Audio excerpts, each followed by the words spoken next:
We're almost there. Most expensive replacement car audio system on the planet by far.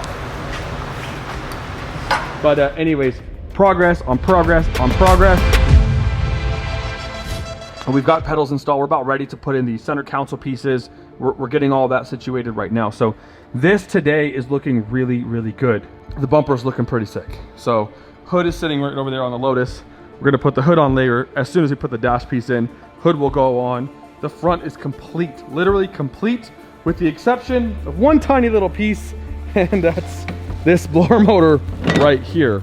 This is $8,800 now. The prices for Bugatti parts keep skyrocketing because they know I need them. So they're just raising the price like eBay, right? And at the moment, I am not paying $8,800 for this $30 blower piece. It is a small piece. It is in some car out there. I've ordered 10 different kinds. I've spent $400 ordering them, $40 a pop from eBay, and one of them will work in this car. I promise you that. Beer's working hard on this. He's a superstar Bugatti mechanic.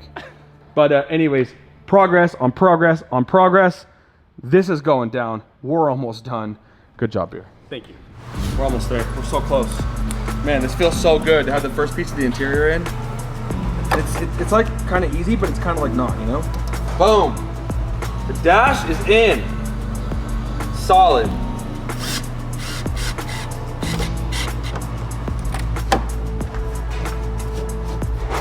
All right, you going to the store?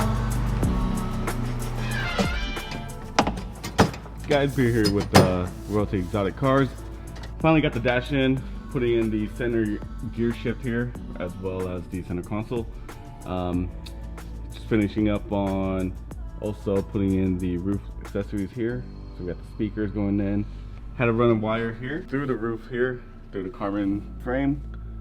Comes out on the other end, and those just fit in here just like so. Got the roof liner in. Sorry I couldn't record that. I needed 4 hands to get that accomplished. Oh, that feels just, it's just like you had this sense of just bliss when these things go in.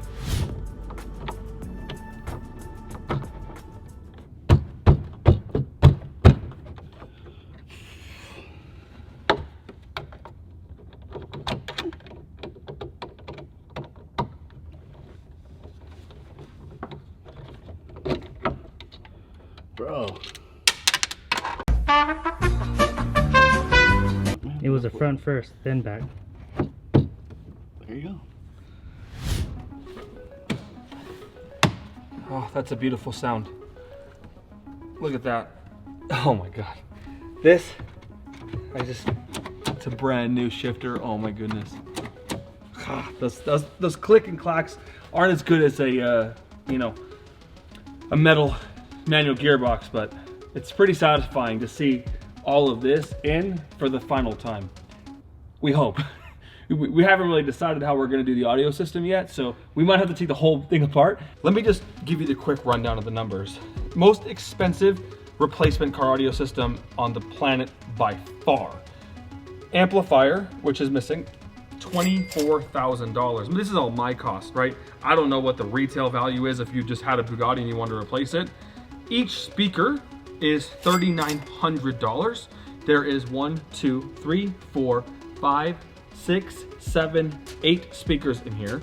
And then you have the CD player, radio, which are each $5,000. Now that radio is no joke, a Jetta radio. It just has a little tiny piece that adapts it to this system here. So what we're gonna do, Andy and I have discussed, is we're gonna basically build in a brand new high-end Focal Utopia M system, which is going to take the place of all of, well, I'm gonna leave the ribbon tweeters in here because those ribbon tweeters are pretty nice and they fit perfectly. So, and those were actually good because obviously no water went to the headroom. Bad news. Okay, hold on. We had a very good luck getting the, whatever these things are called, out of the diff. So this is the front one. We thought maybe it'd be a good idea to just check the front one because, well, we were already in that zone. Well, we did, and this was not good. I need a new front diff. So, unfortunately, the front diff is more expensive than the rear diff. And this right here costs more than that $570 over there. Could you believe that? This piece of equipment cost more than that car. This or the car? Which would you rather have, Andy? That car. Yeah.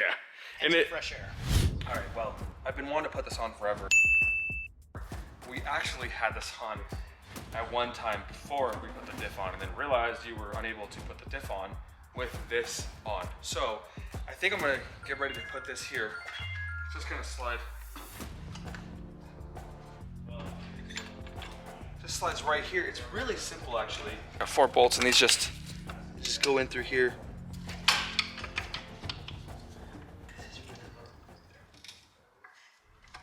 Several days later. So here's the first shot with one of the, I call them wings, but one of the wings on.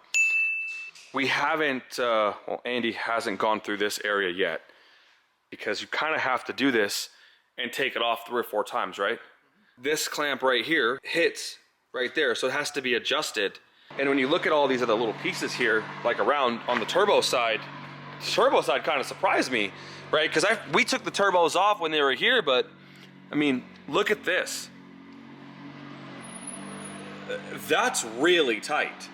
I mean, that's surprisingly tight, actually. And that's why these lines aren't attached to it right now, is I've got to find a better, or the correct routing for it. Yeah.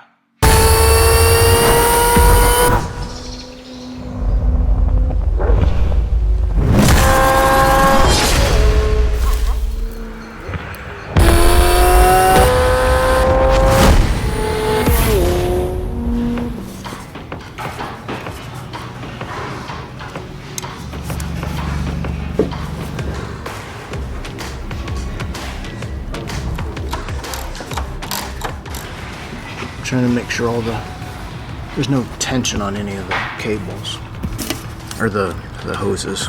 Really, the bigger this thing gets, the more it weighs, obviously, but the more difficult it's going to be to put on the car. The current frame that it's sitting on has holes in the back side of it that line up with the holes in the monocoque chassis. So basically, these things they're bolted in place exactly in the position they'll be on the car. So we can have it on the lift, or we can pick it up with a forklift, or whatever, and move the entire assembly around, knowing that all of this is exactly where it's going to be. Look how nice these look. I have to take them back off. Forgot to put the sway bar in. We're almost there.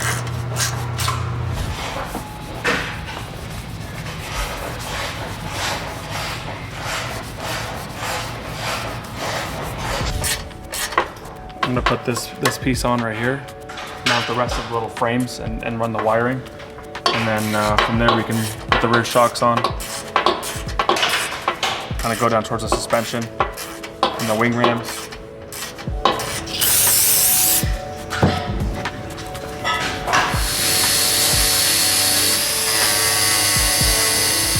How do you feel about the progress today?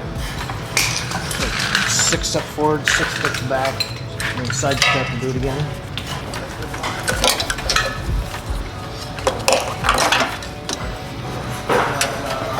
Seems like a very strange way of running a harness. It goes up. It's the fuse panels right here.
One of the cool things about the way this car was designed is they integrated some systems together that you may not see integrated in that way before. For instance, this here is one of the coolant pipes, and so the coolant flows through it down around this corner and then back up through here, right?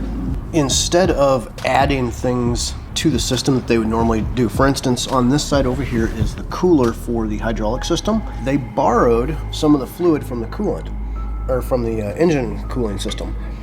And they did it without adding an additional pump or any fittings or anything like that. If you look at this pipe right here, this pipe actually extends up into here a little ways, and then the return line goes back the other direction. So it's like either direction you have flow here, you're basically feeding into a pipe, and then the other side you have the fluid flowing past that pipe with a Venturi effect, actually creating a vacuum on the other one. So it self-pumps itself through the system, I guess.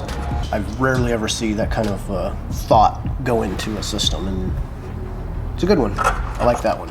We have the cooling for the hydraulic system here. Obviously the coolant's in and out of here, and then you've got the hydraulic fluid lines itself, which run all the way back here and tee into the bottom of the reservoir, and then back to the distribution block right over there. There's another line there that I'm not sure. This one here goes to the front of the car for, I believe it's the return from the front air rams that are in front of the wheels. So there's a bunch of lines here. All of this is the hydraulic aerodynamic stuff. So you've got pressure and return lines from the hydraulic rams that activate the air brake spoiler system, as well as the ones that are on the front of the car. Looks complicated, but it's really not. There's basically a to and from for each piece. Over here, we found that certain things have to be assembled in a particular order.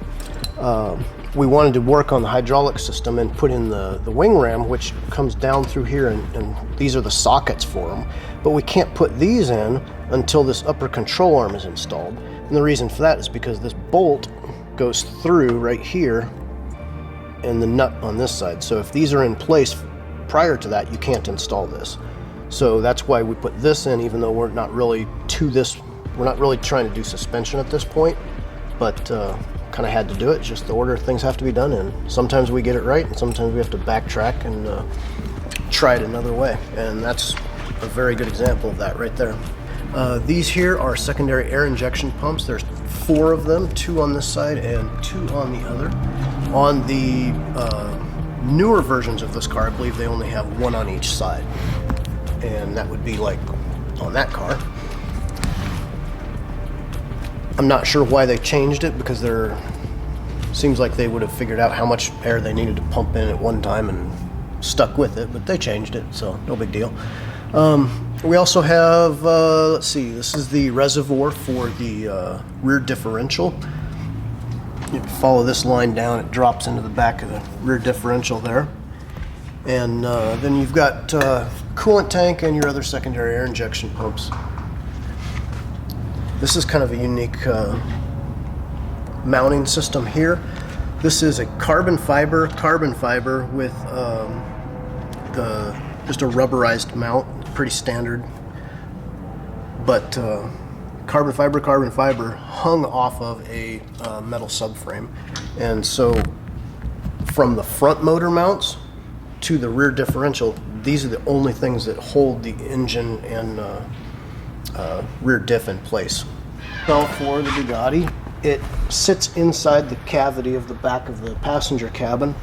It literally just sits in here. If you look here, there's a small rubber mounted piece, and it is not attached at all. It just sits there, and then there's these little spring-loaded pieces which put pressure on the tank and hold it in place with the proper tension and whatnot. This is the back wall, so when this gets bolted in, that's what presses up against the fuel cell.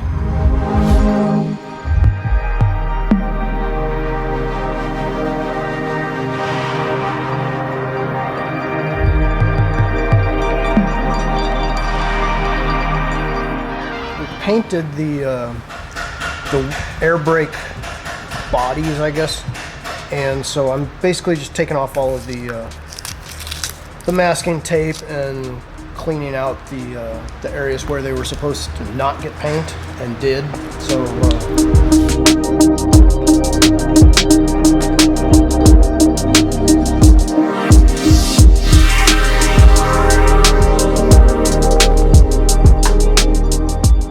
So I'm at the point now where I've got to put in the, what is it, air brake wing ram assembly, and I was just trying to debate how to go about lining it up. There's an adjustment nut here that allows you to raise or lower this thing, which changes the angle of the entire assembly, but without having the rest of the body on it, not knowing where it's going to line up. I mean, I know there's shims up here that you can use to adjust the angle of the wing in small detail and whatnot. So the two rams fit into sockets that are bolted inside the frame. And as you can see, they have pretty much the same ends on them. And they fit down into this little socket right here. And because there are two of them in parallel, I've left the sockets loose inside the frame, so that when I put this in place, they're free to move around and seat correctly. And once I get them in there, then I'll be able to bolt. I'll be able to tighten the bolts that hold them into the frame so that they are perfectly parallel with each other.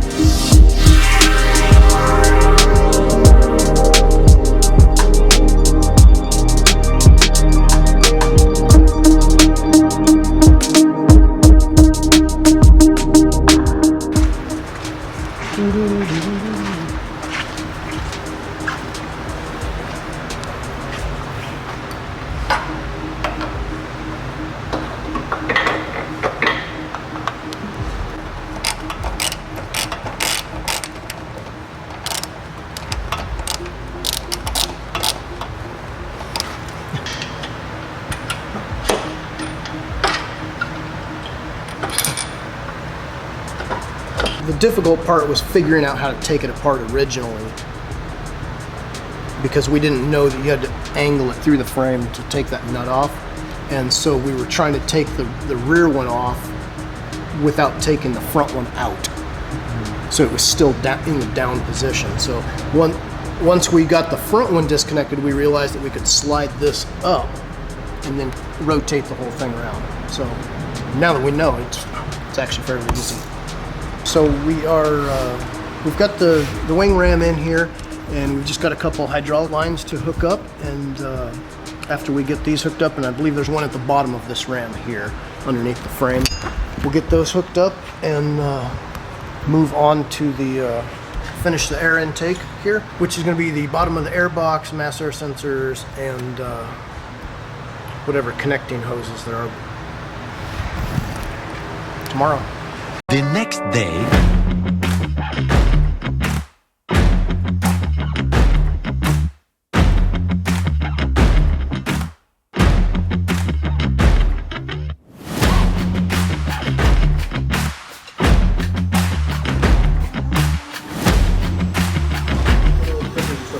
All right, let's see if these fit. These fit great. Then the rear exhaust can go on, and then we can start it.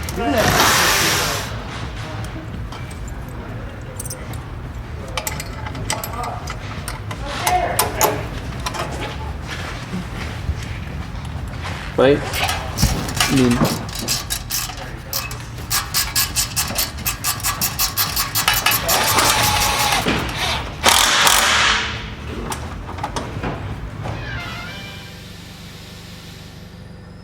At least if it falls 6 inches, not 2 feet.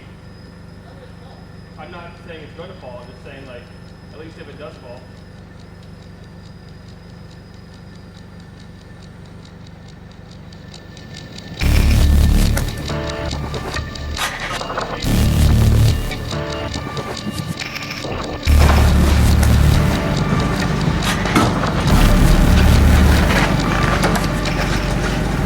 So 2, 1.5.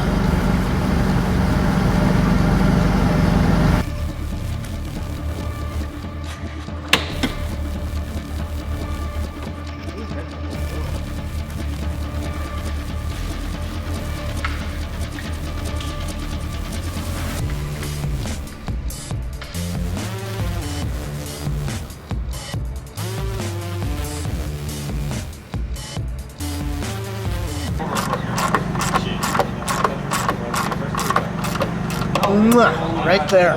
Mwah. All they can do is place it here. But it's already fixed.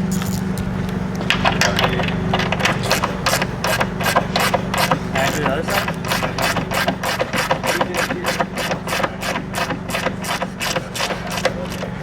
Mwah. A switch.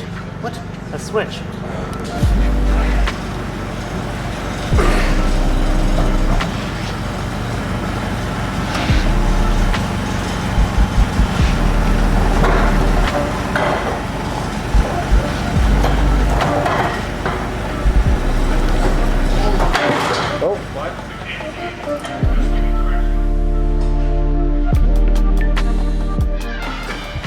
We have a lot done. My goal today was to start this car, but we need to put oil in it still and actually figure out how to mount this now to the lift. It's a little bit different because we've got some pieces that are still need to get attached, some lower frame pieces, and those connect the rear subframe to the front. That's a really major structural part. So right now, what I think I'm gonna do is potentially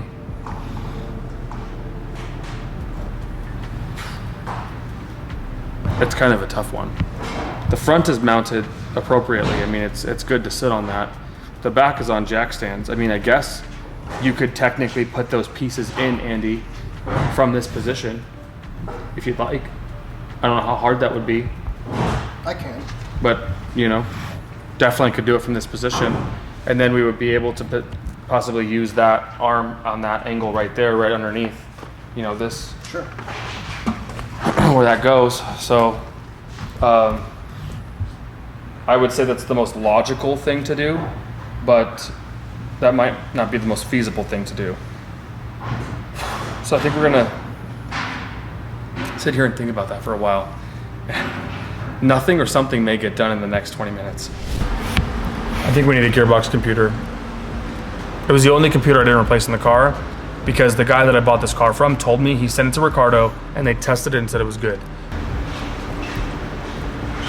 Took the electrical plug apart and found corrosion on the actual terminals themselves.